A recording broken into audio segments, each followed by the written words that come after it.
লেখা আছে আমি সেভাবেই পড়ছি। প্রিয় রাসেল ভাই, প্রথমে আমার সালাম নিবেন। আশা করি আপনি ভালো আছেন। ভূত এফএম আমার একটি প্রিয় অনুষ্ঠান। আমি 2014 সাল থেকে এই অনুষ্ঠানটি নিয়মিত শুনে আসছি। শুক্রবার এলেই ভূত এফএম শুনব বলে অধীর আগ্রহে দিন পার করি এবং রাত্রে কানে হেডফোন লাগিয়ে রাখি। যাই হোক, অনেক দিন থেকেই একটি সত্য কাহিনী লিখব করে আর লেখা হয়নি। শত ব্যস্ততার মাঝে আজ লিখতে বসলাম। স্টুডিওতে আসা আমার পক্ষে সম্ভব নয় বিধায় ঘটনাটি পড়ে শোনাবেন। আমি ঘটনাটি আমার বাবার কাছ থেকে প্রায়ই শুনতাম। যাই হোক, যেভাবে ঘটনাটি শুনেছি সেভাবেই বলছি।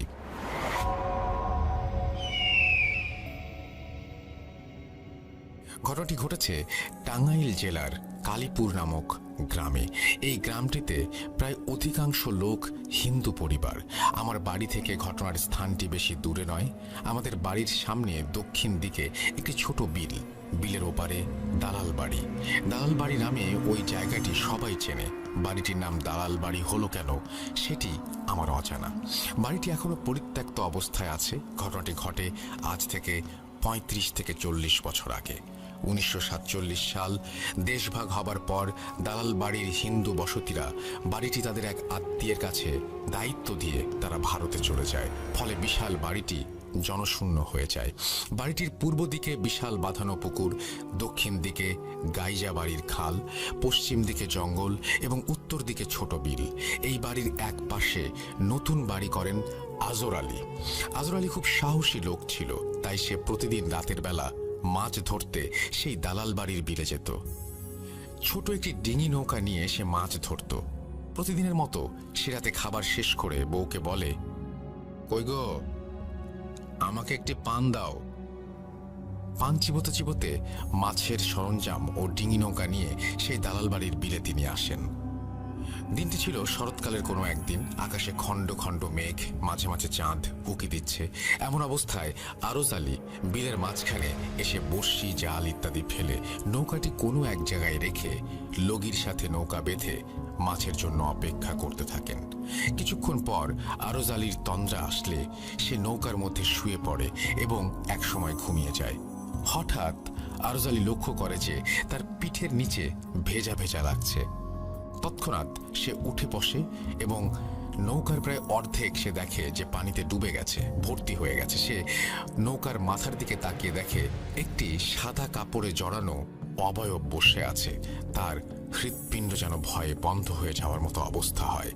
এখন সে কি করবে কোনো কুল কিনারা না পেয়ে দুই হাত জড়ো করে কাঁদো কাঁদো কণ্ঠে বলে, তুমি যদি পুরুষ হও তাহলে তুমি আমার বাবা লাগো, তুমি যদি মেয়ে হও তাহলে তুমি আমার মা হও। এই কথা বলার পর সে কণ্ঠটি বলে ওঠে, বড় মুশকিলে ফেলে দিবি।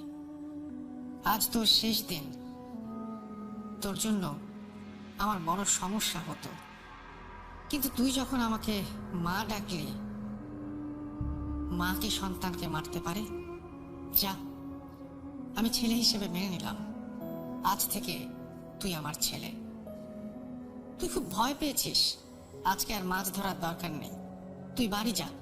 কাল দুপুরে ঘরের সিলিং এর মধ্যে একটি নতুন পোলো, মাছ ধরার বিশেষ যন্ত্র বেঁধে রাখবি।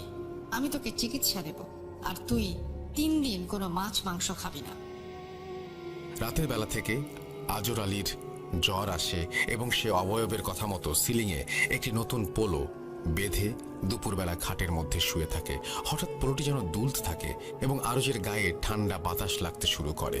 এভাবে আরজ আলী 3 দিন চিকিৎসা নেয় এবং জ্বর ভালো হয়ে যায়। তারপর থেকে আরজ আলী প্রতিদিন মাছ ধরতে যেত নৌকা নিয়ে। নৌকাটি বেঁধে যখন আরজ আলী বসত, ঠিক তখন অবয়বটি সেই দালাল বাড়ির একটি বিশাল গাছ থেকে বাতাসের ভর করে নৌকার মাথায় এসে বসত এবং দুজনে সারা রাত কথা বলতো, প্রচুর মাছ ধরত। এভাবে আরজ আলী তার মায়ের সাথে প্রতিদিন রাত্রে কথা বলতো। কিছুদিন পর হঠাৎ একদিন অবয়বটি রাত্রে আজর আলীর নৌকা এসে বসে। আজর আলী তার মায়ের সাথে কথা বলে, কিন্তু এবার তার মা যেন চুপচাপ, কোনো কথা বলে না। একটু ভয়ে ভয়ে আজর আলী জিজ্ঞেস করে, মা, আজ তুমি কেন কথা বলো না? তাহলে তুমি কি আমাকে আজ মেরে ফেলবে? তখন অবয়বটি বলে, না, মা কি সন্তানকে কোনোদিন মেরে ফেলতে পারে? আমি একটা সমস্যায় পড়েছি। আজর আলী বলে, কি সমস্যা? অবয়বটি বলে, আমি যে গাছে থাকি সেই গাছটি গাছের মালিক বিক্রি করে দিয়েছে। কালকে গাছটি কেটে ফেলবে। তখন আরজ আলী বলল, মা তুমি একদম চিন্তা করো না, আমি ব্যবস্থা নিচ্ছি। পরদিন খুব সকালবেলা আরজ আলী সেই গাছটির মালিকের সাথে দেখা করে বিষয়টি খুলে বলে। মালিক বলে, গাছের টাকা ফিরিয়ে দেওয়া তার পক্ষে সম্ভব নয়, কারণ টাকাটি তার খুব দরকার। তাই 7-5 না ভেবে আরজ আলী তার পকেট থেকে গাছ বিক্রির টাকাটা মালিককে ফিরিয়ে দেয় এবং শর্ত দেয়, এই গাছ আমি কিনে নিলাম, কোনোদিন এই গাছ কাটা যাবে না। মালিক তার শর্তে রাজি হয়ে যায়। তারপর রাত্রেবেলা একসময় সেই অবয়বটি নৌকায় আসে এবং আরজ আলীকে বলে, আজ আমি খুব খুশি, সত্যি আমার ছেলের মতো কাজ করছিস। আমি তোকে কথা দিলাম, আমি যতদিন এখানে আছি ততদিন তোর এবং তোর পরিবারের কোনো ক্ষতি হবে না। যেমন তোর বাড়ির কোনো শিশু বাচ্চা পানিতে পড়ে মরবে না, বাড়িতে আগুন লাগবে না, চোর চুরি করতে পারবে না, ইত্যাদি। আরজ আলী অনেক দিন বেঁচে ছিল। আজও ওই বাড়িতে আরজ আলীর ছেলে নাতিপুতি সহ অনেকে বাস করে। কোনোদিন ওই বাড়ির কোনো ক্ষতি শোনা যায়নি। তবে ওই বাড়িতে 3বার চুরির ঘটনা ঘটে। আশ্চর্য বিষয়, 3বারই চোর হাতে নাতে ধরা পড়ে। এই ছিল ঘটনা। ঘটনাটি ভালো লাগলে পড়ে শোনাবেন। ভূত.com দীর্ঘজীবী হোক। মির্জা রোকন আহমেদ, ব্যক্তিগত কর্মকর্তা, বাংলাদেশ সুপ্রিম কোর্ট, হাইকোর্ট বিভাগ, ঢাকা। তারপরে তিনি তার মোবাইল নাম্বার শেয়ার করেছেন। এই ছিল তার ঘটনা। আশা করছি যে এই ঘটনাটিও আপনাদের ভালো লেগেছে। আমরা আপনাদের কাছ থেকে আরও ভালো ঘটনা প্রত্যাশা করি এবং সেই ঘটনাগুলো যদি আপনারা পাঠান তাহলে আমরা অবশ্যই সেগুলো পড়ে শোনাবো। আপনাদের ঘটনা পাঠাতে হলে আমাদের ইমেল অ্যাড্রেসটা মনে রাখতে হবে। আমাদের ইমেল অ্যাড্রেস হচ্ছে russell.booth.com@gmail.com। আপনার নাম, ঠিকানা এবং ফোন নাম্বার সহ আপনার জীবনে ঘটা বা আপনার জানা সেরা ঘটনাগুলো পাঠিয়ে দিন আমাদের কাছে। আমরা চলে যাব আমাদের পরবর্তী ঘটনায়।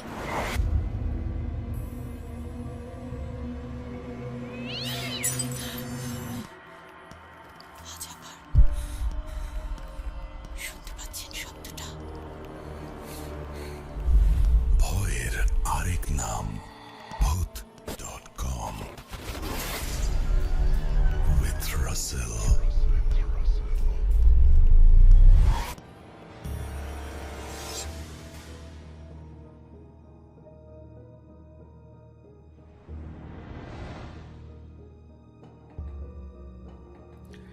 ইয়েস, কোনো সন্দেহ নেই যে ভয়ের আরেক নাম ভূত.com। এবং আপনারা যে আমাদের সঙ্গে আছেন সেজন্য আমরা অনেক বেশি অভিভূত, আনন্দিত। আমরা চলে যাব আমাদের পরবর্তী ঘটনায়। এই ঘটনাটি কিন্তু একটু বড়, সো আমরা আশা করছি যে এই ঘটনাটি আপনাদের ভালো লাগবে। যদি ভালো লাগে অবশ্যই আমাদের জানাবেন, যদি ভালো না লাগে সেটাও আমাদেরকে জানাবেন।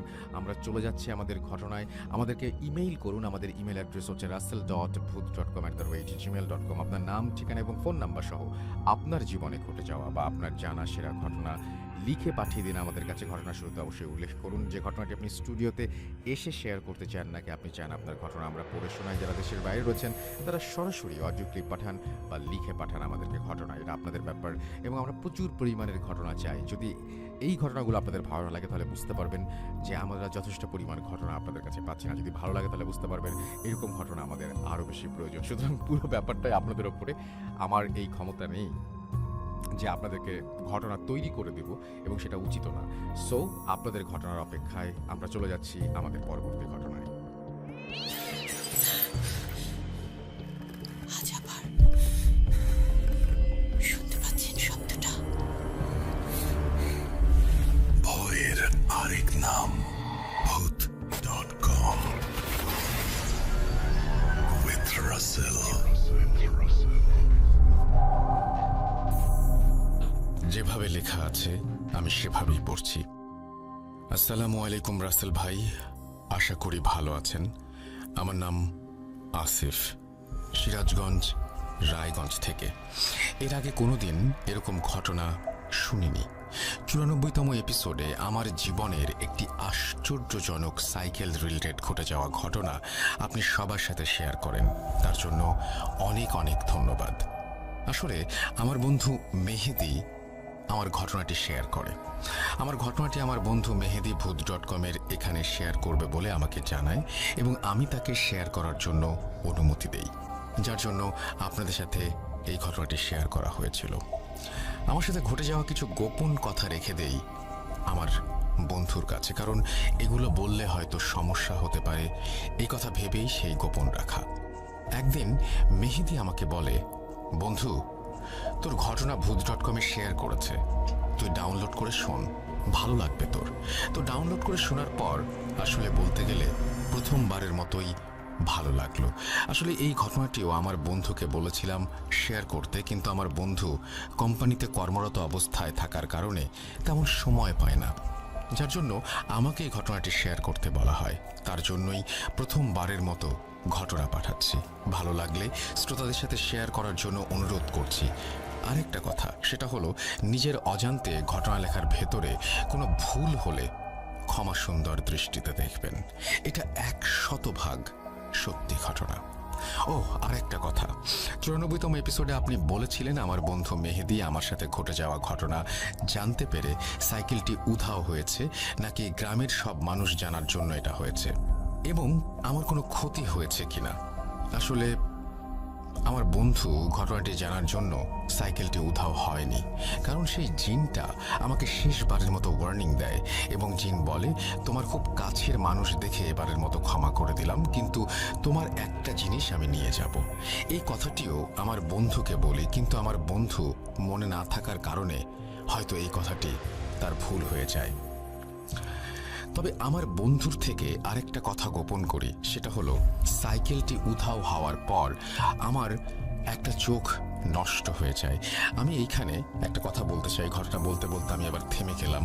আপনারা নিশ্চয়ই সাইকেল রিলেটেড এই ঘটনাটি শুনেছেন, এবং এইখানে একটা অদ্ভুত সাইকেলের কথা বলা হয়, যে সাইকেলটিতে চড়ে তারা খুব মুহূর্তের মধ্যেই এক জায়গা থেকে আরেক জায়গায় পৌঁছে যেত, এবং সেই সাইকেলটি একদিন সে যখন পড়ছিল তখন তার জানালার কাছে একজন মানুষকে সে দেখতে পায়, এবং সেই মানুষটি তার এই সাইকেলটির ব্যবস্থা করে দেয়। যারা এই ঘটনাটি শুনেননি তাদেরকে রিকোয়েস্ট করব ঘটনাটি শুনে ফেলার জন্য, তাহলে হয়তো এই ঘটনাটি বুঝতে আপনার জন্য অনেক সহজ হবে। যাই হোক, আমি আবারও পড়ছি যেভাবে লেখা আছে সেভাবেই।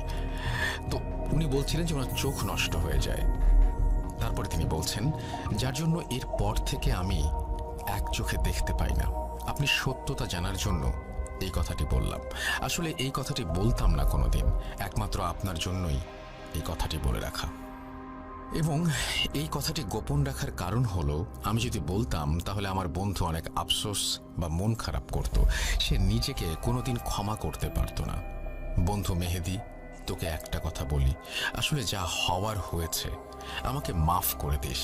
আর এই ঘটনার জন্য তুই যেন কোনো দিন নিজেকে অপরাধী মানিস না। যাই হোক, সাইকেলটি উধাও হয়ে যাওয়ার পর মেহেদিকে বললাম আমার বাসায় আসতে। মেহেদি আমার বাসায় আসার পর সাইকেলটি না দেখতে পেয়ে আমাকে বলে, বন্ধু, তোর ঘটনা আমি জানার জন্য সাইকেলটি উধাও হয়েছে কি, না অন্য কিছু? তখন মেহেদিকে বললাম, আরে না, তোর জন্য না, আসলে আমার মনে হয় গ্রামের সকল মানুষ জানার জন্য এমন হয়েছে, অথবা আমার ওপরে যে কালো জাদু করেছিল তার জন্য হয়েছে। আমার বন্ধু মেহেদি 94তম এপিসোডে আমার সম্পর্কে অনেক কিছু বলেছে, তাই বেশি কিছু বললাম না এখানে। তবে একটা কথা জেনে রাখুন, আমি মিথ্যা কম বলি। আর একটা কথা হলো, যারা মোবাইল বা টিভিতে নিষিদ্ধ কোনো কিছু দেখেন তাদের ওপরে এই কালো জাদু এফেক্ট করে বেশি।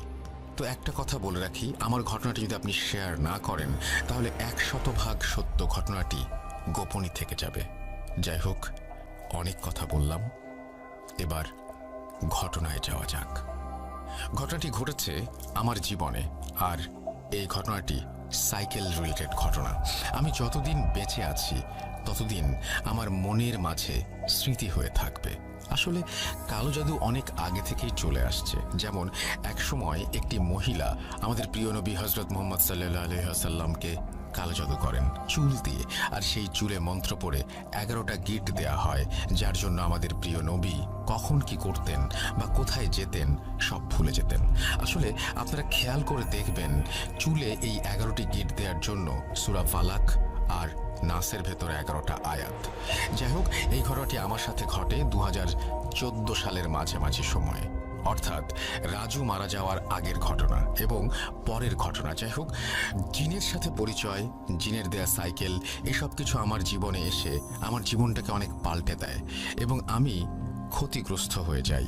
আসলে বলতে গেলে আমি কোনোদিন ভাবতে পারিনি এই সাইকেলটির জন্য মানুষের ক্ষতি হবে, অথবা আমারও। এখানে আমি কি বা করতাম? বলতে গেলে এখন তো আমার কিছু করারই নেই। এই সাইকেলটির লোভ সামলাতে পারলে হয়তো এই দুইটি মানুষ বেঁচে থাকতো। লোভ মানুষকে কতটুকু ক্ষতি করে সেটা আমার ঘটনা দ্বারাই বুঝলাম।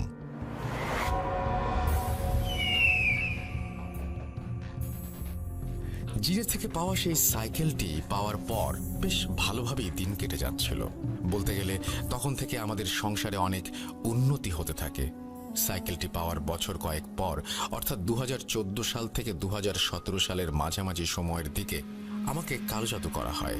যাই হোক, হঠাৎ কয়েক বছরের মধ্যে এরকম উন্নতি দেখে অথবা অন্য যে কোনো একটা কারণে আমাদের প্রতিবেশী জিহাদ কি যেন মনে করে আমাদের বাসায় এসে আমাদের ঘর পরিদর্শন করে যায়। বাসায় আমি না থাকাকালীন সময়ে সে আসে এবং জিহাদ আমার বাসায় আসার পর আমার মা আমাকে বলে, জিহাদ আমাদের বাসায় এসে তোমার ঘরে সরাসরি চলে যায় এবং একটা হাদিসের বই নিয়ে যায়। আমি তখন আমার মাকে বললাম, তুমি কেন অন্য মানুষকে আমার ঘরে আসতে দিলে? আমার মা জবাবে বলে, আমি তো তাকে মানা করেছি, কিন্তু জিহাদ বলে একটা হাদিসের বই নিতে এসেছে। আসলে হাদিসের বই নিতে আসার জন্য আমি আর তখন কোনো কিছু বলিনি। এমন সময় জিহাদ হাদিসের বইটি নিয়ে চলে যায়। মায়ের মুখে এইসব কথা শোনার পর আর মাথা না ঘামিয়ে আমি আমার মতন করে জীবন যাপন করতে থাকি। আসলে তখন যদি আমি একটু মাথা ঘামাতাম তাহলে সবকিছু ঠিক হয়ে যেত হয়তো। যাই হোক, এরকম একটা অবস্থায়, এরকম একটা পরিস্থিতিতে বেশ ভালোই দিন কেটে যাচ্ছিল। একদিন একটা মসজিদ থেকে আমাকে ভালো বেতনের অফার দেয়া হয়, অর্থাৎ সেই মসজিদে ইমামতি এবং বাচ্চাদের কোরআন তেলাওয়াত শিক্ষা দিতে হবে। তখন আমি আর ফেরাতে পারিনি। আমি আগে যেখানে কোরআন তেলাওয়াত শিক্ষা দিতাম সেখানে বিকালে এবং এখানে সকালে পড়াবো, এরকম একটা শিডিউল করে ফেলি।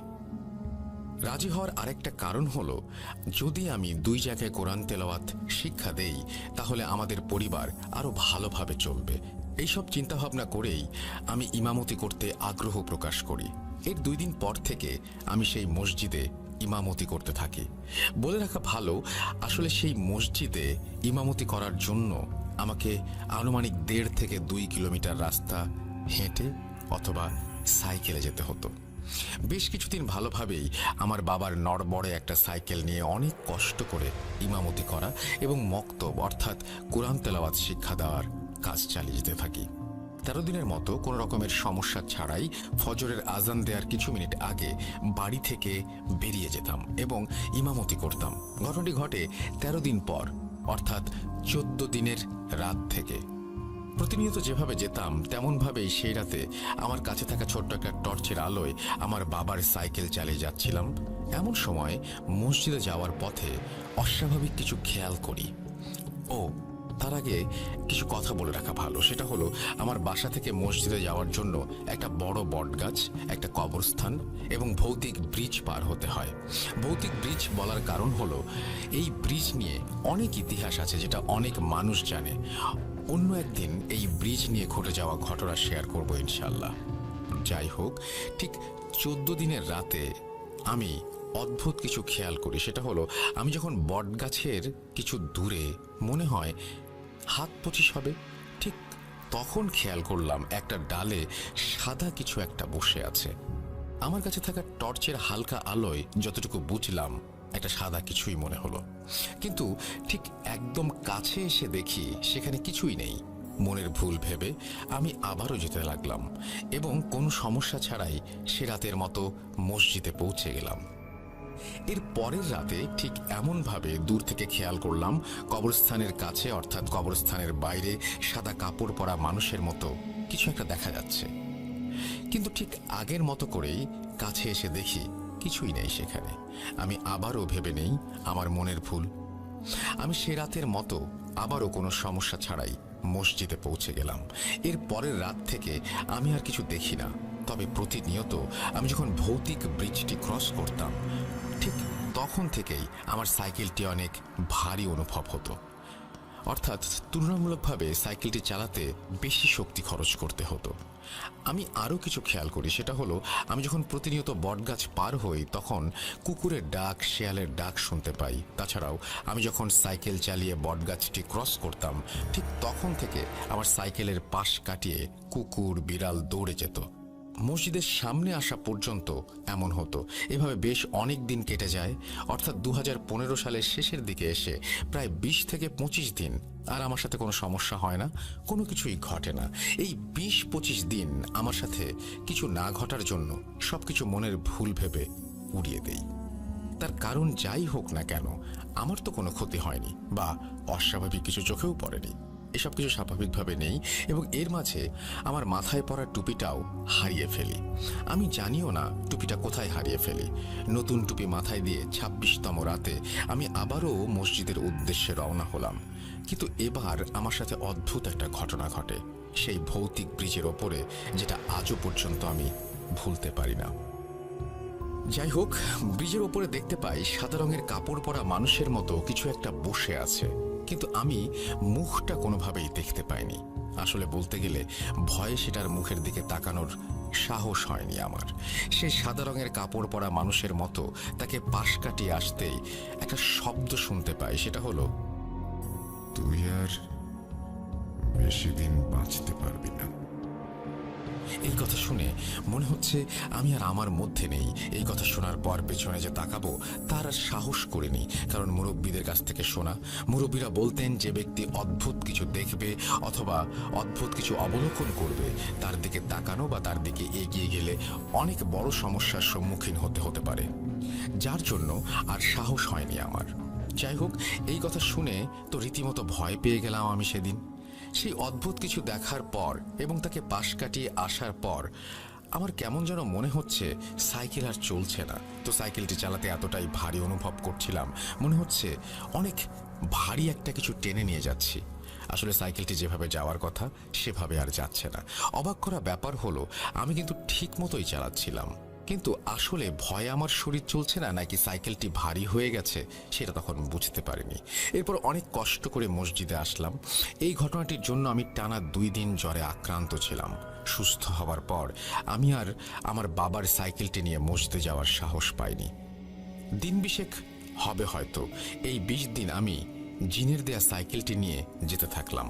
জিনের দেয়া সাইকেলটি নিয়ে যাওয়ার কারণ হলো, প্রতিনিয়ত যেমন আগের মতো জিন আমার কোরআন তেলাওয়াত শুনতে আসে, ঠিক আমি অসুস্থ হওয়ার সময়টাও জিন আমার কোরআন তেলাওয়াত শুনতে আসে। কিন্তু আমি তখন জিনকে বলি, আমি আজকে কোরআন তেলাওয়াত করতে পারবো না, তুমি আজকের মতো চলে যাও। তখন জিনটি চলে যাওয়ার আগে একটা কথা আমাকে বলে যায়। কথাটি হলো, তোমার সামনে অনেক বিপদ, সাবধানে থেকো। যাই হোক, 20 দিন রাতে দেখা যেত আমি আধা মিনিট বা 1 মিনিটের মধ্যে মসজিদে পৌঁছে যেতাম। এই 20 দিন রাতে আমার সাথে আর তেমন কিছু ঘটেনি। এই 20 দিন আমি ভালোভাবেই বাজারে যাওয়া, চুল কাটা সহ যাবতীয় কার্যক্রম চালিয়ে যেতে থাকি। কিন্তু এই 20 দিন রাত হওয়ার আগেই বাসায় ফিরে আসতাম। 20 দিন পর জিনের দেয়া সাইকেলটি নিয়ে আমার আর যাওয়া হয়নি। আর সেই রাত থেকেই শুরু হয় আমার সাথে ঘটে যাওয়া কিছু ভয়ঙ্কর ঘটনা। 20 দিন পর সাইকেলটি না নেওয়ার কারণটা হলো, এই 20টা দিন রাতে ফজরের নামাজ আদায় করতে আসা বিভিন্ন মানুষ বিভিন্ন ধরনের প্রশ্ন করে আমাকে। প্রশ্নগুলো ছিল এমন, কি ব্যাপার হুজুর, আপনি এরকম অদ্ভুত সাইকেল কোথায় পেলেন, কবে কিনলেন, কোথায় কিনলেন, আরো অনেক কিছু। এরকম কথাগুলো আমি কোনো রকমে এড়িয়ে আসতে থাকি। এই 20 দিনে আমাকে প্রতিনিয়ত অনেক প্রশ্নের সম্মুখীন হতে হয়। এ সকল প্রশ্নের মুখোমুখি না হওয়ার জন্য 20 দিন পর আমি সাইকেলটি নিয়ে যাইনি। আসলে সেটাই ছিল আমার সবথেকে বড় ভুল। 21তম রাতে আমি আবারও আমার বাবার নড়বড়ে সাইকেলটি নিয়ে ফজরের আজান দেওয়ার আগে মসজিদের উদ্দেশ্যে রওনা হলাম। কিন্তু এইবার এই ঘটনাটির সম্মুখীন হওয়ার জন্য আমি একেবারেই প্রস্তুত ছিলাম না। আসলে এমন ভয়ানক দৃশ্য আমার মনে হয় কেউ দেখতে চাইবে না। যাই হোক, আমি রাস্তা দিয়ে প্রতিনিয়ত যেভাবে যেতাম তেমনভাবে যাচ্ছিলাম। পথিমধ্যে সেই ভয়ানক ব্রিজের ওপরে আসতে আমি দেখতে পেলাম ঠিক ব্রিজের মাঝখানে একটা খাটিয়া রাখা। এটা দেখার পর আমার সারা শরীর কেঁপে উঠেছে, এমন কাঁপুনি উঠল, আসলে বলতে গেলে তখন আমার শরীরের শক্তি একেবারে আমি হারিয়ে ফেলেছিলাম। ভয়ে ভয়ে খাটিয়াটির কাছে আসতেই দেখতে পাই খাটিয়ায় আমার লাশ। আশা করি এই দৃশ্যটা কোনো মানুষ দেখতে চাইবে না। তো খাটিয়ায় নিজের লাশ দেখতে পেয়ে এসব কিছু সহ্য করতে না পেরে মনে হয় আমি সেখানেই জ্ঞান হারিয়ে ফেলি। এরপর আমার জ্ঞান ফিরে আসে সকাল 8টার দিকে। জ্ঞান ফিরতে দেখি আমার চারপাশে মানুষ। আমি তখন বলতে লাগলাম, আমি এখানে কেমন করে আসলাম? জবাবে একটা মানুষ বলেন, আমি আর আরিফ যখন ফজরের নামাজ আদায় করে এই পথে আসছিলাম তখন আমরা দেখতে পাই তুমি ব্রিজের ওপরে অজ্ঞান অবস্থায় পড়ে আছো। তখন এটা দেখার পর আমি আর আরিফ মিলে তোমাকে এখানে নিয়ে আসি। তোমার কি হয়েছিল? তুমি ব্রিজের ওপরে অজ্ঞান অবস্থায় পড়েছিলে কেন? এই কথা শোনার পর তাদের কিছু না বলে সেই ব্যক্তিটিকে বললাম, চাচা, আমাকে একটু বাসায় পৌঁছে দেন। এই কথাটি বলার কারণ হলো আমার জ্ঞান ফিরে আসার পর আমার শরীরে চলার মতো শক্তি একেবারেই ছিল না। তো এরপর আমি আমার বাসায় ফিরে আসি। বাসায় ফিরে আসার পর থেকেই আমার শরীরে প্রচণ্ড রকমের জ্বর। দীর্ঘ 8 দিন থেকে 10 দিন পর্যন্ত এই জ্বর আমার শরীরে থাকে। এই 8 থেকে 10 দিন আমি অনেক রকমের ওষুধ খেতে থাকি, কিন্তু কিছুতেই জ্বর না কমাতে স্থানীয় এক হুজুরের কাছ থেকে পানি পড়া এবং ঝাড়ফুঁক নিয়ে ধীরে ধীরে সুস্থ হতে থাকি। এই কয়দিন আমি আর কোরআন তেলাওয়াত করতে পারিনি। এভাবে আমার সাথে প্রতিনিয়ত অনেক রকমের অদ্ভুত ঘটনা ঘটতে থাকে। সুস্থ হওয়ার পর আমি যখন অন্যের জমিতে কাজ করতে যাই, সেখানে আমার ডান পা কেটে যায় কাজ করতে করতেই। এরপর সেখান থেকে একটা কাপড়ের টুকরো কেটে যাওয়া স্থানে বেঁধে বাসায় এসে চিকিৎসা গ্রহণ করি। সেই কাপড়ের টুকরোটা উঠোনের মাঝেই ফেলে দেই। এভাবে বেশ কিছুদিন যাওয়ার পর অর্থাৎ 2016 সালের সেপ্টেম্বরের শেষের দিকে আমি আবারও বড় ধরনের একটা ধাক্কা খাই। সেটা হলো, আমি প্রতি রাতে যেমন কোরআন তেলাওয়াত করি ঠিক সেই রাতেও জিন তেলাওয়াত শুনে আবার চলে যায় এবং বলে যায় সামনে অনেক বিপদ, তুমি একটা ভালো হুজুরের কাছে যাও। তো এরপর তেলাওয়াত শেষে আমি ঘুমিয়ে পড়ি। আমার ঘুমের মাঝেই আমার ঘুমটা ভেঙে যায় এবং আমি তখন কয়টা বাজে বলতে পারবো না। আমার ঘুম ভেঙে যাওয়ার পর আমি রুমে স্পষ্ট দেখতে পাই ধন্যার সাথে আমার ঝুলন্ত লাশ। ধন্যা বলতে টিনের বাসায় ওপরে বাঁশ বা লম্বা কাঠ দিয়ে রাখা হয়। আপনারা হয়তো অনেকে এটাকে চেনেন, এটার নামও জানেন। আসলে আমাদের গ্রামের ভাষা, তাই এটাই ব্যবহার করলাম। যাই হোক, এরপর এই দৃশ্য দেখতে পেয়ে আমি এতটাই ভয় পেয়েছিলাম কি বলবো। এই দৃশ্যটা দেখার পর থেকে আমি চিৎকার করে বলে উঠি, মা, আমাকে বাঁচাও, আমাকে মেরে ফেলবে। এই কথা বলার পর আমি সেন্স হারিয়ে ফেলি। সেন্স ফিরে আসার পর আমি দেখতে পাই আমার রুমে আমার মা বাবা বসে আছে। আমার মা বাবাকে বলি, তোমরা আমার রুমে আসলে কেমন করে? আমার রুমের দরজা তো ভেতর থেকে লাগানো ছিল। জবাবে আমার বাবা বলে, তোমার চিৎকার শুনে তোমার রুমের কাছে এসে অনেক ডাকাডাকি করার পর কোনো সারা শব্দ না পেয়ে দরজা ভেঙে ভিতরে এসে দেখি তুমি মেঝেতে অজ্ঞান হয়ে পড়ে আছো। কি হয়েছে? তুমি রাতে অমন করে চিৎকার করছিলে কেন? আমি বাবাকে বলি, একটা বাজে স্বপ্ন দেখে ভয়ে চিৎকার করছিলাম বাবা। এই কথাটা বলি কারণ আমি ভেবেছিলাম আমি আসলেই বাজে কোনো স্বপ্ন দেখেছি। যাই হোক, বিভিন্ন কাজের পর দিন গড়িয়ে রাত আসে। আমি ঠিক আগের মতো করেই এবারও কোরআন তেলাওয়াত করতে থাকি এবং তখন জিনটি কোরআন তেলাওয়াত শেষে বলে যায়, তোমার সামনে খুব বিপদ, তোমার উপরে কালো জাদু করেছে, তুমি একটা ভালো কোনো হুজুরের কাছে যাও। এই কথা বলে জিন চলে যায়। এই কথা জিনের থেকে শোনার পর ভাবতে থাকি, আসলে কে আমাকে কালো জাদু করেছে, কেন করেছে, কিসের জন্য করেছে, কি ক্ষতি করেছি তার? এইসব কথা ভাবতে ভাবতে আমি ঘুমিয়ে পড়ি। এই রাতটা কোনো রকমের খারাপ কিছু না দেখে ভালোভাবেই কেটে যায়। রাত গড়িয়ে সকাল হওয়ার পর সকালের খাবার খেয়ে আমার সাথে কি হয়েছে সবকিছু আমার মা বাবাকে বলি। এই কথা মা বাবা শোনার পর আগের সেই হুজুরের শরণাপন্ন হলাম। তো হুজুরের সাথে দেখা করে সবকিছু বলার পর হুজুর বলে, আসলে এই ব্যাপারে আমি তোমাকে কোনোভাবে সাহায্য করতে পারবো না, তুমি অন্য হুজুরের কাছ থেকে সাহায্য নাও। এর 2-1 দিন পর সিরাজগঞ্জের মাসুমপুরে এক হুজুরের কথা জানতে পেরে তার সাথে দেখা করতে চাই। হুজুরের সাথে দেখা করার পর হুজুর আমাকে বলেন, আমাকে 5টা মিনিট সময় দিন, আমি দেখছি কি হয়েছে আপনার। তারপর 5 মিনিট চলে যায়। হুজুর আসে এবং বলে, আপনাকে জঘন্যভাবে কালো জাদু করা হয়েছে। তখন হুজুরকে বললাম, এর থেকে পরিত্রাণ পাওয়া যাবে সেই উপায়টা একটু বলে দিন না। হুজুর জবাবে বলেন, দেখুন, আপনাকে সুস্থ করার মতো কোনো সামর্থ্য আমার নেই। আপনারা অন্য কোনো বড় হুজুরের কাছে যে যত দ্রুত সম্ভব সাহায্য নিন। আশাহত হয়ে সেখান থেকে আমরা বাসায় চলে আসি এবং নানা ধরনের হুজুরের শরণাপন্ন হয়েও সবাই একই কথা বলে ফিরিয়ে দেয়। এর মধ্যে আমার প্রতিনিয়ত কাজগুলো চালিয়ে যেতে থাকি এবং আমার সাথে অদ্ভুত সব ঘটনা ঘটতেই থাকে। বেশ কিছুদিন যাবার পর রাতে কোরআন তেলাওয়াত করার সময় জিন তেলাওয়াত শেষে একটা হুজুরের কথা বলে যায়। সেই হুজুরের সাথে দেখা করতে বলেন জিনটা। জিন বলে, অমুক জায়গায়, অর্থাৎ বরিশালের এক জায়গায় নাম বলে, কিন্তু এখন আমার সঠিক মনে নেই। তো সেখানে গিয়ে কালকেই দেখা করতে বলে হুজুরের সাথে। হুজুরের নামটি ছিল মোজাম্মেল। তো হুজুরের সাথে দেখা করার পর হুজুর আমাকে দেখেই বলে, তোমাকে তো বাজে ধরনের কালো জাদু করা হয়েছে। এই কথা হুজুরের কাছে শোনার পর আমার মাথা কাজ করছিল না। আমি বুঝতে পারছিলাম না কি করব।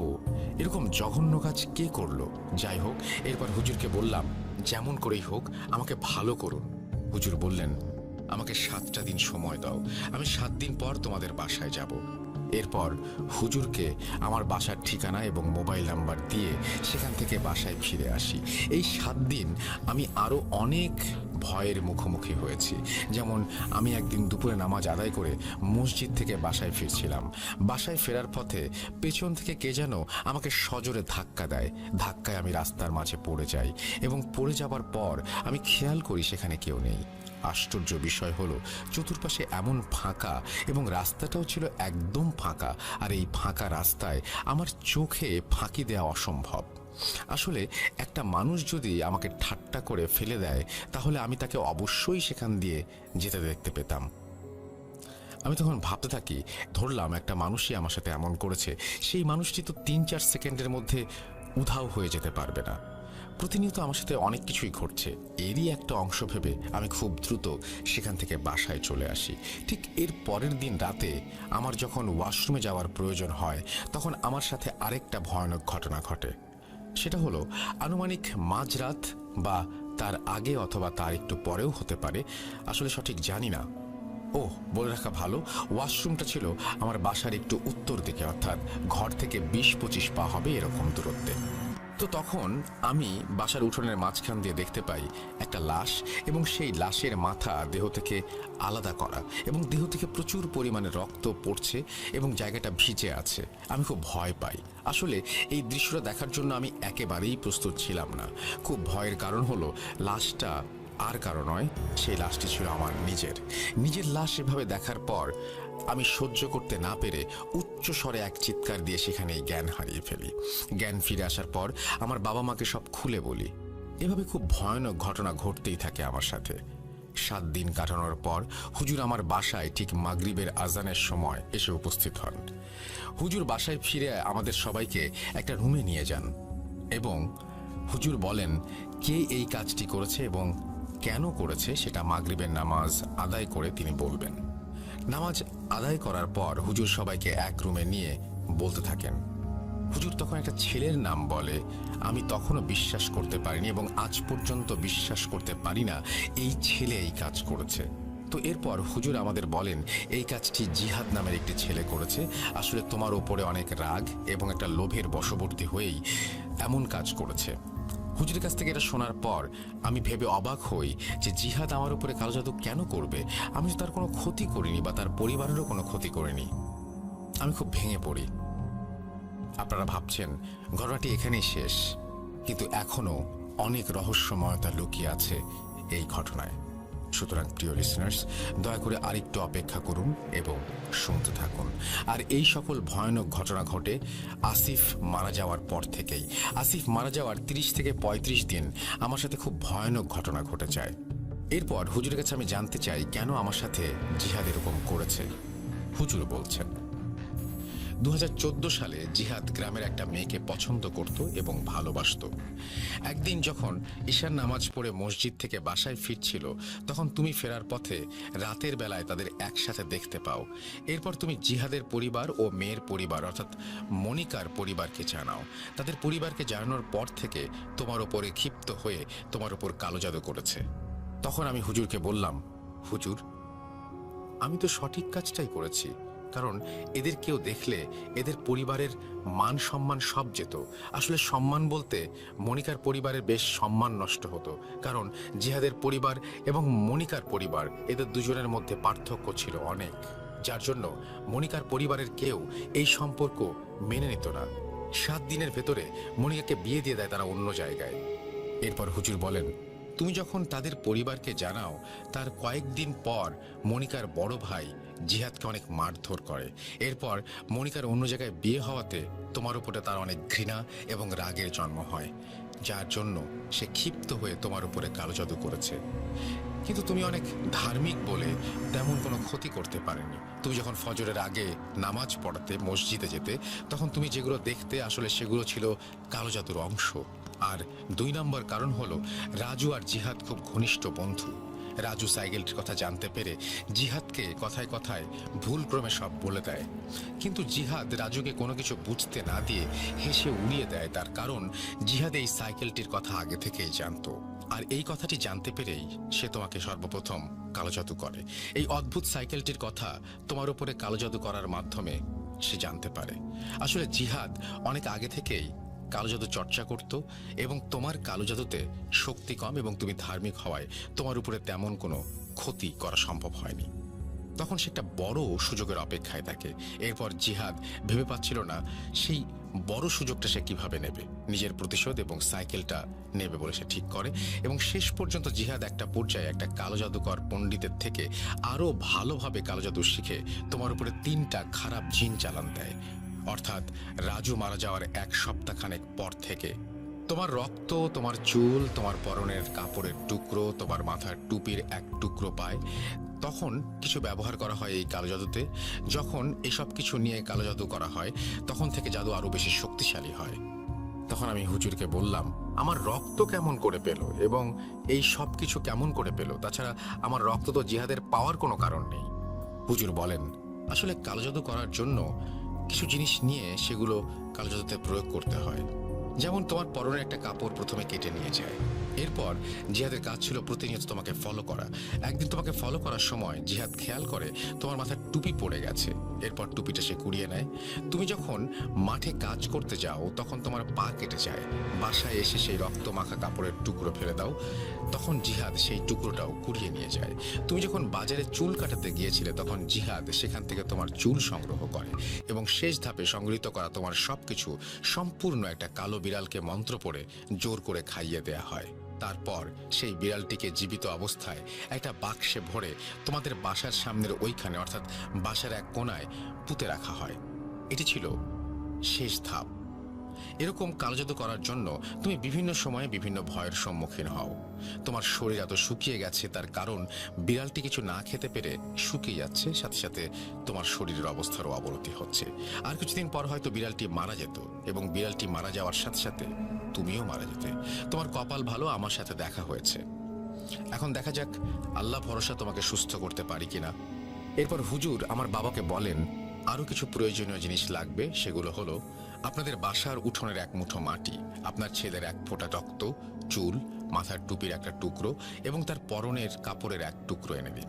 এরপর হুজুর তার কাজের প্রক্রিয়া অনুযায়ী সেই বাক্সটি উদ্ধার করে, এবং হুজুরের চাওয়া জিনিসগুলো একটি গ্লাসের পানিতে মিশ্রিত করে খাইয়ে দেওয়া হয় সাথে সাথে। এবং এরপরই বিড়ালটি গড়গড় করে বমি করে এবং ভেতর থেকে সবকিছু বের করে দেয়। হুজুর ওই সব নষ্ট করে ফেলে। এরপর হুজুর বলেন, আলহামদুলিল্লাহ, আশা করি আর কোনো সমস্যা হবে না। এরপর হুজুর চলে যাওয়ার আগে আমাদের বাসার চারপাশে তাবিজ পুঁতে দিয়ে যান এবং আমার হাতে একটা তাবিজ বেঁধে দেন। হুজুর বলেন, এরপর থেকে আর কোনো সমস্যা হবে না। এটা আমার জীবনের সবচেয়ে স্মরণীয় এবং দুঃখজনক ঘটনা। যাই হোক, আমি সম্পূর্ণ সুস্থ হবার পর জিনটি আমার স্বপ্নে এসে বলে আমার দেয়া সাইকেলটি এবং তার সাথে তোমার একটি অঙ্গ নিয়ে আমি চলে গেলাম। এই বাজে স্বপ্ন দেখে আমার ঘুম ভেঙে যায় এবং আমি কোনো কিছু না ভেবেই আবার ঘুমিয়ে পড়ি। কিন্তু বিষয়টা হলো, তার পরের দিন সকালে ঘুম থেকে উঠে দেখি সাইকেলটির সাথে সাথে আমার একটা চোখের জ্যোতিও আমি হারিয়ে ফেলেছি। তো সেই দিন সকালে এমন ঘটনা হওয়ার কারণে মেহেদিকে আমার বাসায় আসতে বলি। মেহেদিকে বলি সাইকেল উধাও হয়েছে এবং চোখে যে আলো হারিয়ে ফেলি এই কথাটি তখন থেকে আমার বন্ধুদের কাছে গোপন রাখি। যাই হোক, আমি সম্পূর্ণ সুস্থ হওয়ার কিছুদিন পর আমি শুনতে পাই জিহাদকে খুঁজে পাওয়া যাচ্ছে না। বেশ কিছুদিন পরে জিহাদকে খুঁজে পাওয়া যায় এবং খুঁজে পাওয়ার পর থেকেই রাজু যেমন পাগলামি করত, জিহাদও করত। পাগলামি করার ঠিক 5 থেকে 6 দিন পর রাজুর মতো জিহাদের লাশ একই রকম ভাবে পাওয়া যায়। কেউ বলতে পারে না জিহাদের কেন হয়েছে এই মৃত্যু, এমনকি জিহাদের পরিবারেরও কেউ সেটা বলতে পারেনি। আমাদের গ্রামবাসীরা এখনো উদ্ঘাটন করতে পারেনি। আমাদের গ্রামের সবাই এই ঘটনার প্রমাণ। যাই হোক, এখন আপনাদের মনে প্রশ্ন থাকতে পারে জিনটি আমাকে সাহায্য করলেই করতে পারতো, বা জিন কেন আমাকে সাহায্য করেনি। আসলে লিসেনার, আমি নিজেও জানি না জিনটা আমাকে কেন কালো জাদুর হাত থেকে রক্ষা করলো না। এই কথা আমার কাছেও অজানাই রয়ে গেল। আরেকটা কথা, আমার গ্রামের কেউ থাকলে বা আমাদের গ্রামের ঘটনা জানা কেউ এখানে শুনে থাকলে দয়া করে রাসেল ভাইকে কমেন্ট করে জানাবেন। তাহলে রাসেল ভাই বিশ্বাস করবে এই ঘটনাটি আসলেই 100% সত্য। আমি আগেও বলেছি আমি মিথ্যা কম বলি, তাই আপনাকে বলছি আপনি চাইলে ঘটনাটি শেয়ার করতে পারেন। এই ঘটনাটি আমার সাথে ঘটে যাওয়া একদম সত্যি ঘটনা, তাই জোর গলায় গ্যারেন্টি দিচ্ছি এইভাবে প্রমাণ করা ছাড়া আমার কোনো কিছু প্রমাণ করার নেই। এখন আপনি বিশ্বাস করবেন কি না করবেন সেটা পুরোপুরি আপনার ব্যাপার। থ্যাংক ইউ ভেরি মাচ এই স্টোরিটা পাঠিয়েছেন আমাদেরকে। আমার আপনার জন্য সাজেশন হচ্ছে যে এর পরে যখন আপনি ঘটনা পাঠাবেন দয়া করে আপনি অডিও ক্লিপ করে পাঠালে বোধহয় বেটার হয়, কারণ এই ঘটনার বিভিন্ন জায়গায় রিপিটেশন আছে, যার জন্য একটু হয়তো সবার শুনতে প্রবলেম হচ্ছে, বাট ঘটনাটি ওভারঅল ভালো। এবং আপনারা নিশ্চয়ই জানেন যে এই সাইকেলটি তার কাছে কত গুরুত্বপূর্ণ ছিল। তারা একটা অভাবের মধ্যে দিয়ে যাচ্ছিলেন দীর্ঘদিন সময়ে, এবং তিনি রেগুলার যে বললেন যে কোরআন তেলাওয়াত করতেন, এই কোরআন তেলাওয়াত শুনে কিন্তু জিনটি তাকে সাইকেলটি উপহার হিসেবে দেয়। এবং জিনের এই সাইকেলটি তাদের পরিবারে আসার পর পরিবারের উন্নতি হতে থাকে। শুধু 1 মিনিট বা 1 সেকেন্ড বা কয়েক সেকেন্ডের দূরের কোথাও পৌঁছে যাওয়া এটাই ছিল না, আরেকটা ব্যাপার ছিল যে এই সংসারের আয় উন্নতি সবকিছুই বাড়তে থাকে। তাদের জীবনধারা বদলে যায়, পুরোপুরি অন্য মানুষে পরিণত হয় তারা। সেটাও হয়তো কার্যত করার একটা কারণ হতে পারে। আর যে জিনিসটা তিনি বলেছেন সেই কারণ হতেও পারে, সেই কারণ নাও হতে পারে, এটা হুজুর আপনাকে বলেছেন। এবং আপনি যে কাজটা করেছেন তার কারণে এরকম কিছু হবে কিনা এটা সবচাইতে বেশি আপনিই বলতে পারবেন ভালো। যাই হোক, এরকম ঘটনা আপনাদের কাছেও আছে এবং আপনারাও আমাদেরকে পাঠান। কোনো একদিন হয়তো স্পেশাল এপিসোডে স্থান পাবে আপনার ঘটনাটি।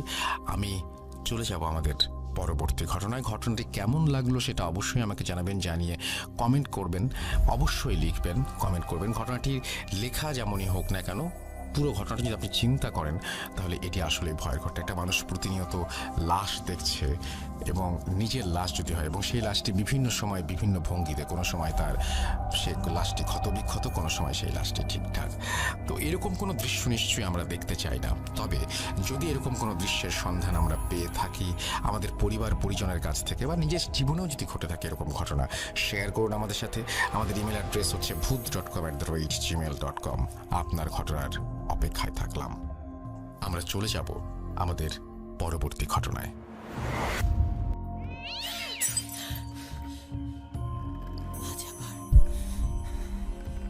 শুনতে পাচ্ছেন শব্দটা?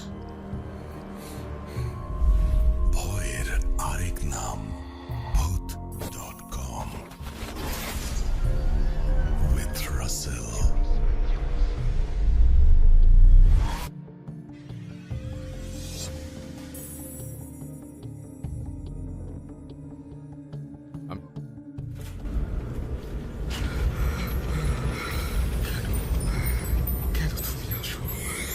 আমি শুধু তোমার সাথেই থাকতে চাই।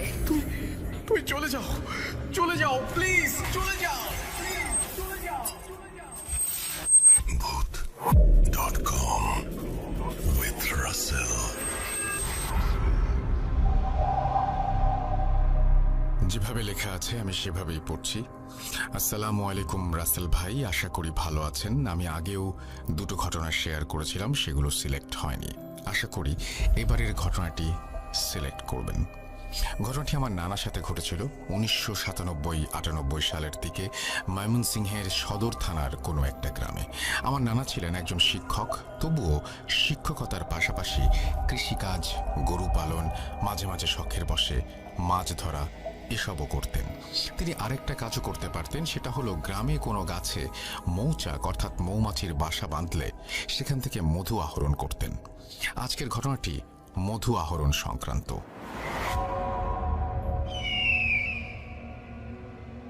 গ্রামের মানুষের ভেতর একটা প্রথা আছে, সেটা হলো অমাবস্যার রাতে অথবা ভরা পূর্ণিমার রাতে মৌচাকে মধু পরিপূর্ণ থাকে, সেদিনই মৌচাক কাটতে হয়। সেদিন এক সন্ধ্যায় নানার এক বন্ধু আসে মৌচাকের খবর নিয়ে এবং বলে আজ রাতেই সেটা ভাঙতে হবে, না হলে হয়তো অন্য কেউ ভেঙে ফেলবে।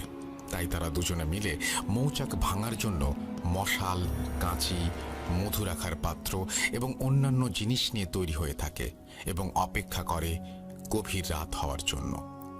রাত 10টার দিকে নানা তার বন্ধুদের সাথে আরেকজন সহযোগীকে নিয়ে 3 জন মিলে রওনা দেন গন্তব্যস্থানের দিকে। মৌচাকটি বিশাল জঙ্গলের ভেতর ছিল।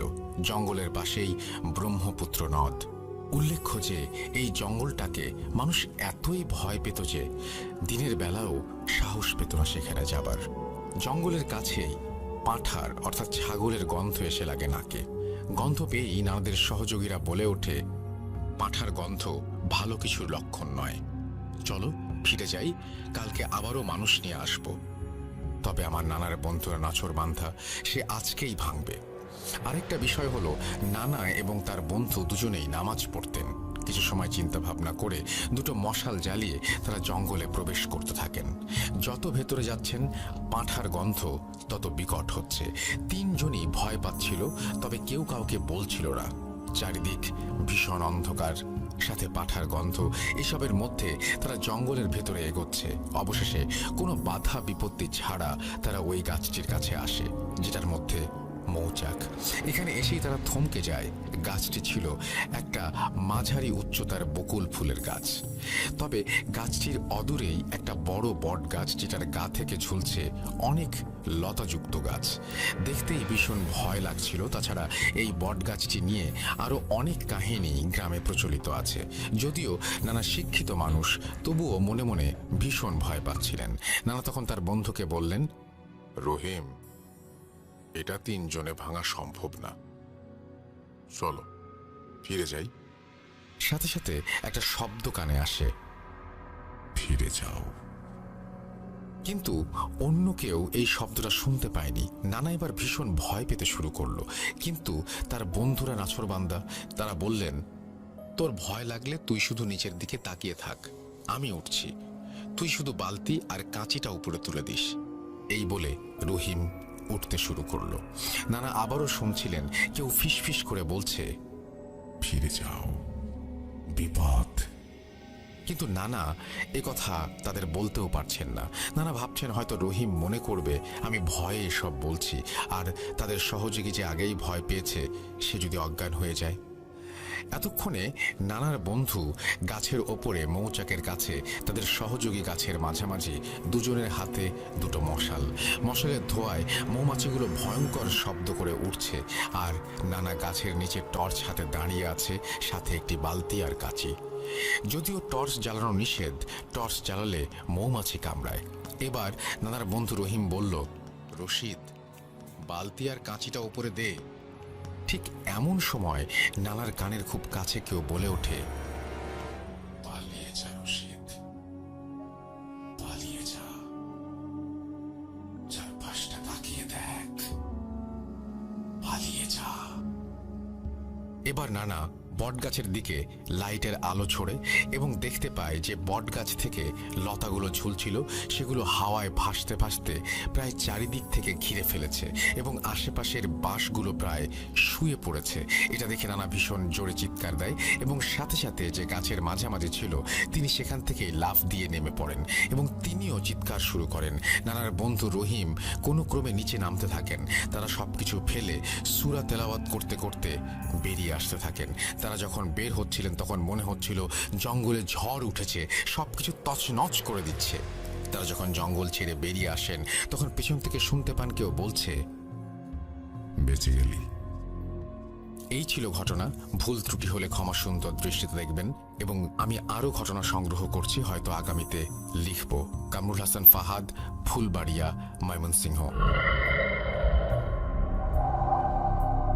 আপনাকে অনুরোধ করব আপনি আরও ঘটনা পাঠান এবং এই ঘটনার দৈর্ঘ্য যদি আরও বড় হয় তাহলে আমাদের সবার জন্য আরও বেশি ভালো। আমরা চলে যাব আমাদের পরবর্তী ঘটনায়, তবে তার আগে আমাদের ইমেল অ্যাড্রেসটা মনে করিয়ে দিই। russell.booth.com@gmail.com আমাদের ইমেল অ্যাড্রেস। এই অ্যাড্রেসে আপনি আপনার নাম, ঠিকানা এবং ফোন নম্বর সহ আপনার জীবনে ঘটে যাওয়া বা আপনার জানা সেরা ঘটনা লিখে পাঠিয়ে দিন। ঘটনার শুরুতে অবশ্যই উল্লেখ করুন ঘটনাটি আপনি স্টুডিওতে এসে শেয়ার করতে চান নাকি আপনি চান আপনার ঘটনা আমরা পড়ে শোনাই। যারা দেশের বাইরে রয়েছেন তারা সরাসরি অডিও ক্লিপ পাঠাতে পারেন বা লিখেও পাঠাতে পারেন। আমরা চলে যাব আমাদের পরবর্তী ঘটনায়।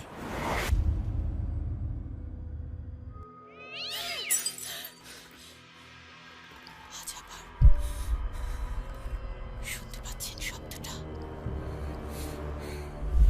ভয়ের আরেক নাম ভূত.com with Russell.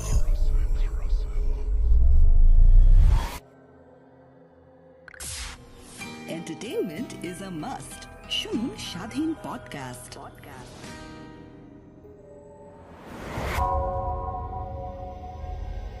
Spirit, be here with me.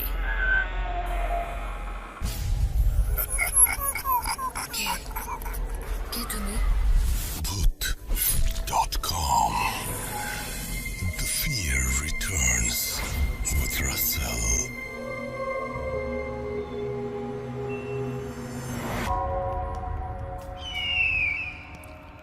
যেভাবে লেখা আছে আমি সেভাবেই পড়ছি।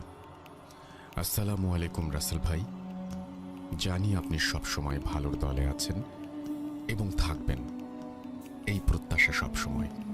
আমি মুস্তাফিজুর, ছদ্মনাম, বাসা রংপুর বিভাগের গাইবান্ধা জেলার কোনো এক গ্রামে। গত 31তম এপিসোডে আমার বাবাকে হারানোর এক মর্মান্তিক ব্ল্যাক ম্যাজিকের ঘটনা শেয়ার করা হয়। ভূত.com-এ আমার প্রথম ঘটনাটা শেয়ার করার জন্য অসংখ্য ধন্যবাদ।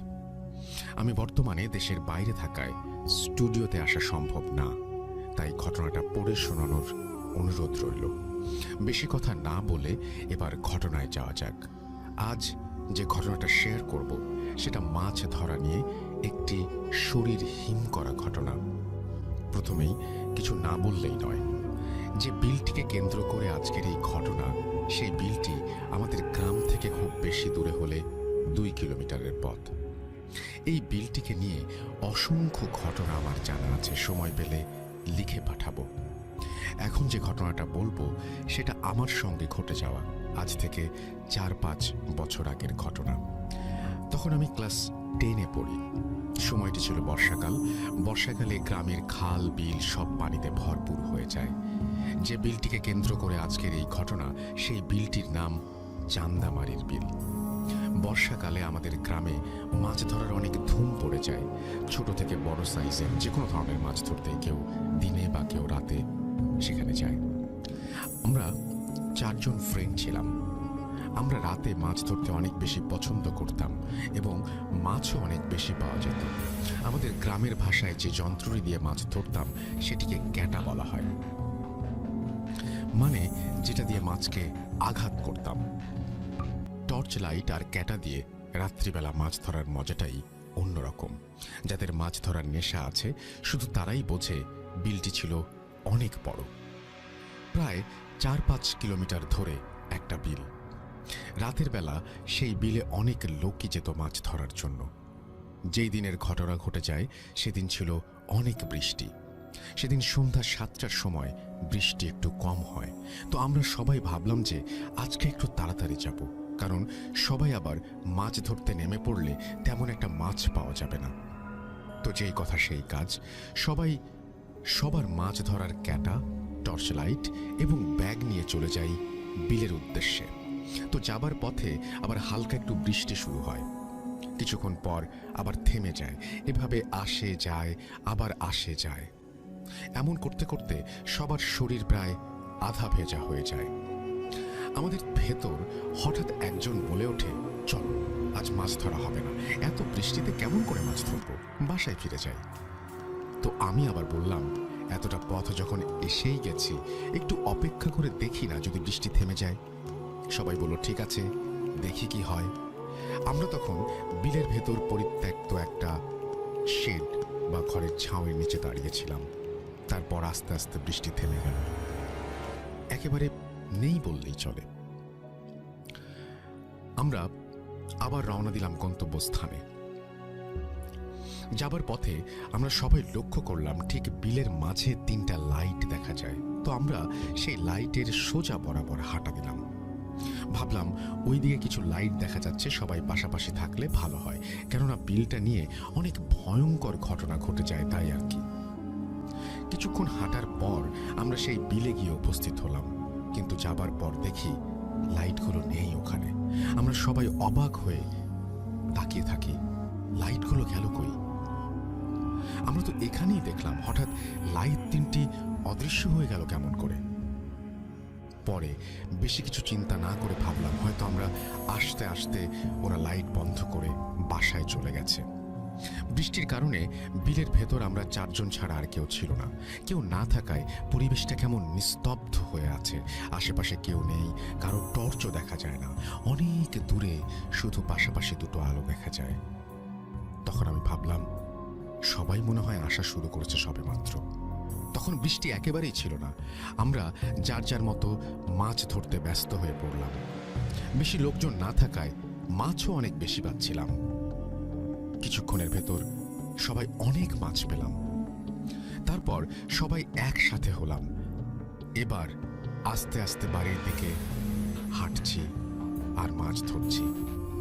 হঠাৎ সবাই দেখি যে একটা জমিতে অনেক মাছ, যা ধারণার বাইরে। সবাই অবাক, এত কম পানিতে অত মাছ কিভাবে সম্ভব? পরে ভাবলাম বৃষ্টির কারণে হয়তো কম পানিতে সব মাছ উঠে পড়েছে। অত কিছু চিন্তা না করে সবাই সবার মতো মাছ ধরতে ব্যস্ত। কিছুক্ষণ পর আমি সামনে দেখি বিশাল একটা বড় মাগুর মাছ। কমপক্ষে মাছটার ওজন 6-7 কেজি হবে, যা অসম্ভব। অত কম পানিতে অত বড় মাছ আসার কথাই না। পরে আমরা আবার ভালো মতো দেখলাম বৃষ্টির কারণে হয়তো কম পানিতে উঠে এসেছে। তারপর মাছটাকে ধরার জন্য আমি অনেকক্ষণ মাছটার পেছনে পেছনে ছুটি, কিন্তু কোনোভাবেই মাছটাকে আঘাত করার সুযোগ পাচ্ছিলাম না।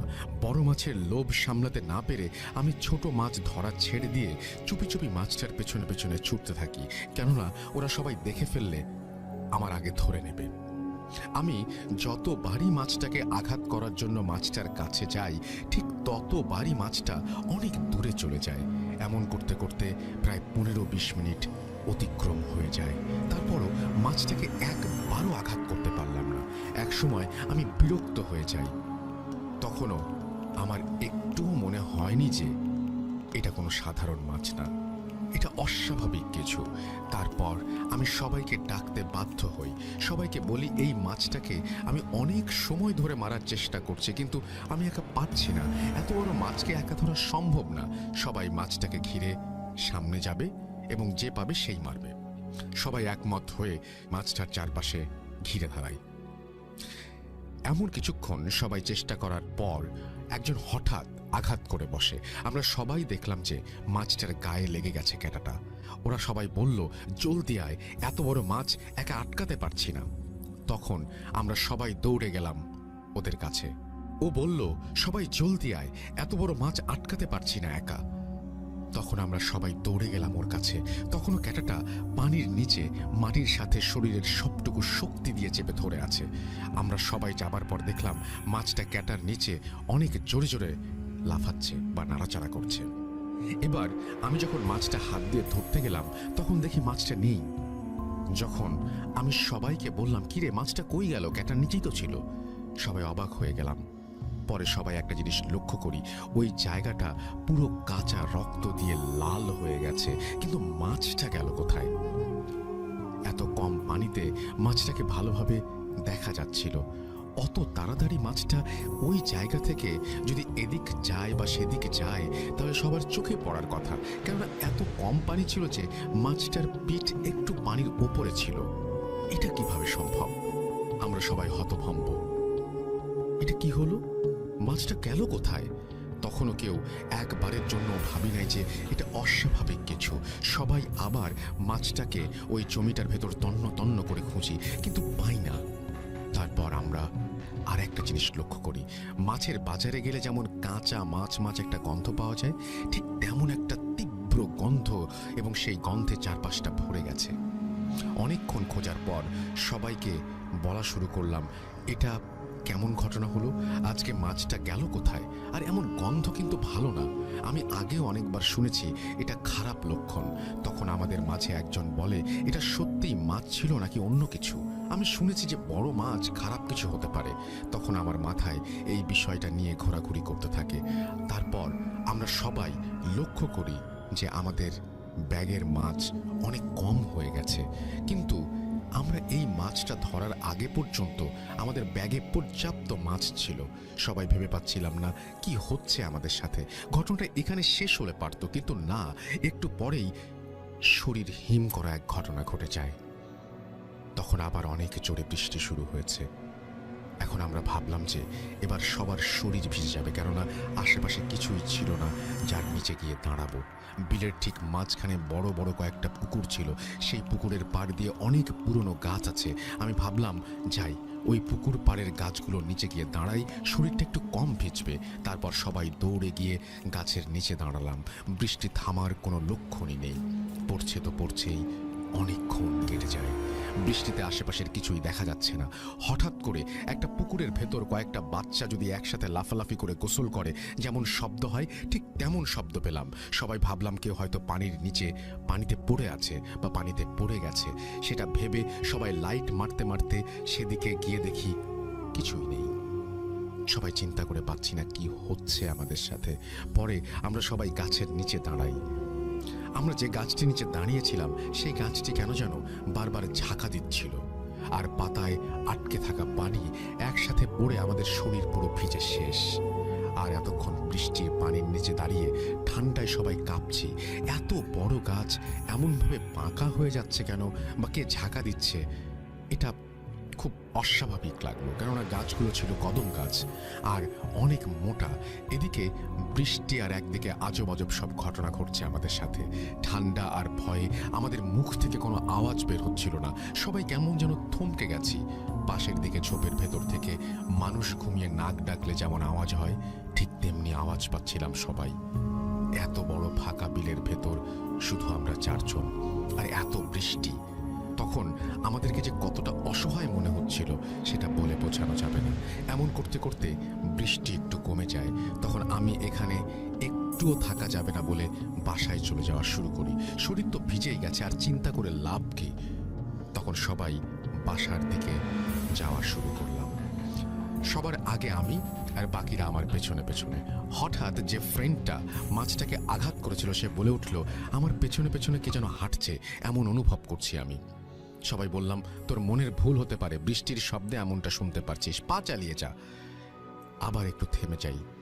আবার একটু যাবার পর আবার বলে, এবার সত্যি আমি দেখছি আমার পেছনে কালো একটা অবয়ব ছিল। আমি তাকানোর সাথে সাথে অদৃশ্য হয়ে গেল। আমরা ওর কথায় কান না দিয়ে ওকে বলি, তুই সবার সামনে সামনে চল। পরে ওকে সামনে নিয়ে সবাই দূরত্বে হাঁটা শুরু করি। সবাই সবার মতো দূরত্ব রেখে হাঁটছি। হাঁটতে হাঁটতে একসময় ও পেছনে পড়ে যায়। হঠাৎ আমি লক্ষ্য করি আমরা তিনজনই শুধু হাঁটছি, ওই ফ্রেন্ডটা সামনেও নেই পেছনেও না। সবাই অবাক হয়ে উঠি, চমকে যাই, আর সবাই ওর নাম ধরে ডাকতে থাকি। ওর কোনো সাড়া না পেয়ে আমরা দৌড়ে পেছনে চলে যাই। একটু পেছনে যাবার পর যেটা দেখি সেটা হঠাৎ দেখলে কেউ মেনে নিতে পারবে না। দেখি যে ওর ঘাড়টা মাথা থেকে পুরোটাই কাদা মাটির নিচে, পা দুটি ওপরের দিকে। ওর হাতে লাইটটা জ্বালানো ছিল, তা দেখে আমরা খুব দ্রুত খুঁজে পাই ওকে। যদি আর 10 বা 15 সেকেন্ড দেরি হতো তাহলে ওকে আর বাঁচানো সম্ভব হতো না। তাড়াতাড়ি সবাই ওকে টেনে ওপরে তুলি। ওর অবস্থা তখন খুব খারাপ, দাঁড়ানোর শক্তি নেই, শুধু কেমন যেন নিঃশ্বাস নিচ্ছে, কাদা দিয়ে সারা শরীর ভেজা। আমি ওকে বললাম, কি হয়েছে, কেমন করে তুই এত পেছনে পড়লি, আর এই অবস্থা হলো কি করে? ও বলে, আমি তোদের বলেছিলাম না কি যেন আমার পেছনে হাঁটছে, তোর তো বিশ্বাস করলি না। হাঁটতে হাঁটতে আমি একটু পেছনে পড়ে গিয়েছিলাম, আর ঠিক তখনই পেছন থেকে কে যেন এমন জোরে একটা টান দিয়ে আমাকে কাদার মাঝে চাপ দিয়ে ধরে। আমি চিৎকার দিব, এই সময়টাও পাইনি। শুধু একটা জিনিস লক্ষ্য করছি, ওই অবয়বটার পুরো শরীর কালো লোম দিয়ে ভরা ছিল। এই কথাগুলো বলতে বলতে ও অজ্ঞান হয়ে যায়। তখন যে কতটা অসহায় আর ভয় লাগছিল সেটা বলে বোঝাতে পারবো না। ওর কথা শুনে আমাদের শরীরের শক্তি হারিয়ে যাচ্ছে। না জানি কখন আমাদের সাথেও কিছু ঘটে। সবাই আল্লাহর নাম নিয়ে হাতের ক্যাটা, টর্চ লাইট, ব্যাগ একজনের হাতে দিয়ে আমি আর আরেকজন অনেক কষ্ট করে ওকে ঘাড়ে ওঠাই। আমাদের ভয়ে আর শীতের কারণে হাতে পায়ে শক্তি পাচ্ছিলাম না, তাই ওর ওজন অনেক বেশি মনে হচ্ছিল। সবাই আল্লাহর নাম উচ্চারণ করতে করতে ওকে নিয়ে খুব দ্রুত বাসায় চলে যাওয়া শুরু করি, আর ওদেরকে বলি সূরা পড়তে থাক। হাঁটছি তো হাঁটছি, পথের যেন শেষ নেই। কথায় আছে, বিপদে পথ এগোয় না। একটা সময় আমরা ওই ফ্রেন্ডটার বাসায় গিয়ে পৌঁছাই। তারপর ওর বাবা মাকে ডাকতে থাকি। অনেক বৃষ্টির কারণে রুমের ভেতর থেকে আমাদের আওয়াজ ওর বাবা মা শুনতে পাচ্ছিল না, নাকি ঘুমিয়ে পড়েছিল জানি না। তখন একজন গিয়ে দরজায় ঠক ঠক করে নক করি। তারপর সবাই বেরিয়ে আসে। এসে এমন অবস্থা দেখে সবাই আমাদেরকে জিজ্ঞেস করে কিভাবে কি হলো। পরে আমরা সবাই সব ঘটনা খুলে বলি। তারপর ওর বাবা আমাদেরকে এমন রাগ আর বকা দেয়, শুধু মারটা বেঁচে গিয়েছিলাম। ফ্রেন্ডটার মা বলল, ওরাও তো অনেক ভয় পেয়ে গেছে, ওদেরকে অযথা বকছেন কেন, আগে আমার ছেলেকে সুস্থ করেন। আমরা তখন তাড়াতাড়ি ওর বাসা থেকে ওরই কিছু কাপড় নিয়ে এসে ওর ভেজা কাপড় চেঞ্জ করে দেই। অনেক চেষ্টা করার পর ওর জ্ঞান ফেরানো সম্ভব হচ্ছিল না। ফজরের আজানের পর ওর জ্ঞান ফিরে আসে। সবাই একটু সান্ত্বনা পেলাম জ্ঞান ফিরে আসাতে। ঘটনা এখানেও শেষ না। তারপর ওই ফ্রেন্ডটা অস্বাভাবিক আচরণ শুরু করে। ভাত পানি কিছুই খাচ্ছিল না, শুধু বলতে থাকে, আমাকে কাঁচা মাছ দাও, আমি কাঁচা মাছ খাবো। শুধু এই কথা ছাড়া আর কোনো কথাই সে বলছিল না তার মুখ দিয়ে। একবার শুধু ইশারা করে বলে যে ও একটু ওয়াশরুমে যাবে। আমরা সবাই ওকে ধরে ওয়াশরুমে নিয়ে যাই। তারপর যা দেখি তা দেখে আমার মাথা ঘুরে মাটিতে আমরা পড়ে যাই। দেখি যে সে ওয়াশরুমের মধ্যে শুধুমাত্র চারিদিকে তাজা কাঁচা রক্ত। কাঁচা রক্তে আমাদের চোখ অন্ধকার হয়ে যায়। তারপর যতবারই সে ওয়াশরুমে যায় ততবারই এই একই ঘটনা ঘটে। এটা দেখে গ্রামের সবাই হতভম্ব। পরে সবাই বলে যে ওর বড় কোনো ধরনের অসুখ হয়েছে, কবিরাজ দেখাতে হবে, তা না হলে এভাবে রক্তক্ষরণ হলে ওকে বাঁচানো সম্ভব হবে না। পরে দিনাজপুরের এক কবিরাজকে ফোন দিয়ে খুব দ্রুত আসতে বলা হয়। সেই কবিরাজকে আমি আগে থেকেই চিনতাম, কেননা উনি আমার দুঃসম্পর্কের ভাই ছিল। অনেক বড় মাপের কবিরাজ উনি। ওনাকে দিনাজপুরের চিরিবন্দর গ্রামের সবাই কবিরাজ আব্দুল হাই নামে চিনতেন। সন্ধ্যার একটু আগে উপস্থিত হলেন তিনি আমাদের এখানে। উনি এসেই বললেন, একটা শক্তিশালী খারাপ জিন আসর করেছে। আমি মাগরিবের নামাজ শেষে বিস্তারিত জানাবো সবাইকে। তারপর আমরা ওনার নামাজের ব্যবস্থা করে দেই। উনি নামাজ শেষে বলেন, ওই ছেলে আর ওকে ধরার জন্য শক্তিশালী 2 জন আর ওর বাবা মা সহ একটা খালি ঘরের মধ্যে নিয়ে যাও। পরে আমি ওর বড় ভাই আর ওর বাবা মা ও কবিরাজ সহ একটা খালি ঘরের ভেতরে যাই। তারপর কবিরাজ ওর ওপর সরিষার তেল আর পানি পড়া ছিটিয়ে ওর মাঝে জিনটাকে হাজির করে। কবিরাজ জিনটাকে জিজ্ঞেস করে, কি কারণে ওর ওপরে ভর করেছিস? তখন জিনটা বলে, ও আমার ছেলেকে মেরে ফেলেছে। ও যে মাছটাকে আঘাত করেছিল সেটি আমার ছোট ছেলে ছিল। ওর আঘাতে আমার ছেলে মারা গেছে, তাই আমি জীবনের বদলে জীবন চাই। ওকে কেউ বাঁচাতে পারবে না। তখন কবিরাজ রেগে গিয়ে একটা ছুরি মাটির নিচে ঢুকিয়ে দেয় আর জিজ্ঞেস করে, তুই কোথায় থাকিস, তোর নাম কি, তোর ধর্ম কি? তখন জিনটা বলে, আমার নাম সুলাইমান। আমি ও আমার পরিবার সহ আমরা সবাই ওই বিলে থাকি। আমি মুসলমান, আমরা ওই বিলের মাছ খাই। তারপর কবিরাজ বলে, এখন তুই কি চাস বল। জিন বলে, আমি আমার ছেলের জীবনের বদলে জীবন চাই, কেউ বাঁচাতে পারবে না ওকে। কবিরাজ আরও রেগে গিয়ে বলে, তোকে বোতলবন্দি করতে চাই। তখন জিনটা বলে, আমি ওকে ছেড়ে দিতে পারি, কিন্তু কয়েকটা শর্ত পালন করতে হবে। যদি আমাকে 70 কেজি কাঁচা মাছ আর একটা গরু, 3টা সাদা ছাগল দিতে পারে, তাহলে আমি ওকে ছেড়ে চলে যাব, আর না হলে জীবনের বদলে জীবন দিতে হবে। তারপর কবিরাজ অনেক চেষ্টার পর বোতলবন্দি করার ভয় এবং মারধর করে শুধু 70 কেজি মাছ দিবে বলে রাজি করায়। তখন জিনটা বলে, রাত 1টা থেকে 3টার ভেতর ওই বিলের জমিতে আমার ছেলেকে হত্যা করা হয়, সেই জমিতে রেখে আসতে হবে, কিন্তু 3 জনের বেশি যেন সেইখানে কেউ না থাকে, এবং মাছ রেখে আসার সময় পেছনে তাকানো যাবে না। এই কথা বলে জিনটা চলে যায় ওর ওপর থেকে। পরের দিন রাতে জিনের দেয়া সময় ও শর্ত অনুযায়ী মাছ রেখে আসা হয়। আমি ও ওর বাবা আর ওর বড় ভাই এই কাজটি করি। তারপর কবিরাজ কিছু তাবিজ কবজ করে দেয় এবং আমাদের বাকি 3 জনকেও পরে আস্তে আস্তে সুস্থ করে। তারপর থেকে আজ পর্যন্ত আমি এবং আমার বন্ধুরা সব রাতে কোনোদিন মাছ ধরতে যাবার সাহস পাইনি। এই ছিল ঘটনা। আমি আমার বন্ধুর সাথে ঘটে যাওয়া এক মর্মান্তিক ঘটনা শেয়ার করলাম। কতটা গুছিয়ে লিখতে পেরেছি জানি না। এটা আমার ভূত.com-এ শেয়ার করা দ্বিতীয় ঘটনা, জানি না কতটা ভয়ের। তবে ঘটনাটা হয়তো শেয়ার না করলে সত্য একটা ঘটনার সবার কাছে না জানাই থেকে যেত শুধু। এখনও অনেকেই আছে যারা জিন বিশ্বাস করে না। তাদের জন্য আমি একটা কথাই বলতে চাই, আল্লাহ পাক প্রথমে জিন জাতি সৃষ্টি করেছেন এবং তারপর মানব জাতি, তাই জিনকে অবিশ্বাস করার কোনো প্রশ্ন ওঠে না। রাসেল ভাই এবং ভূত.com-এর লিসনারদের ভালোবাসা অবিরাম, এভাবেই বেঁচে থাকুক আমাদের প্রিয় রাসেল ভাই আরও অনেক বছর বছর ধরে। ভূত.com দীর্ঘজীবী হোক এই কামনা করে সবসময় পাশে থাকবো ইনশাল্লাহ। ঘটনাটি সিলেক্টেড হলে একটু জানাবেন। এই ছিল ঘটনা, এবং ঘটনাটি অনেক বড়। আমি জানি না আপনাদের কতটুকু ভালো লেগেছে, বাট এই ঘটনাটি খুব অদ্ভুত একটা ঘটনা। লাস্টে মাছ রাখার যে ব্যাপারটা সেটা আমি জানি না, সেটা একটা হয়তো রিচুয়ালের পার্ট, কিন্তু এরকম ঘটনা নিশ্চয়ই আপনাদের সাথে ঘটেছে। আপনাদের কি মনে হয় সেটা অবশ্যই আমাকে জানাবেন।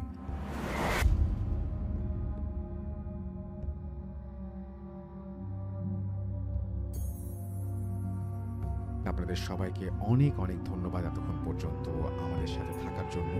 অনেক অনেক শুভকামনা রইল। সবসময় এই ইউটিউব চ্যানেলটি সম্পর্কে আপডেট পেতে আমাদের ইউটিউব চ্যানেলকে সাবস্ক্রাইব করুন। আশা করছি আমরা একসাথে অনেকটা পথ হাঁটব। আজকের মতো এখানে বিদায় নিচ্ছি।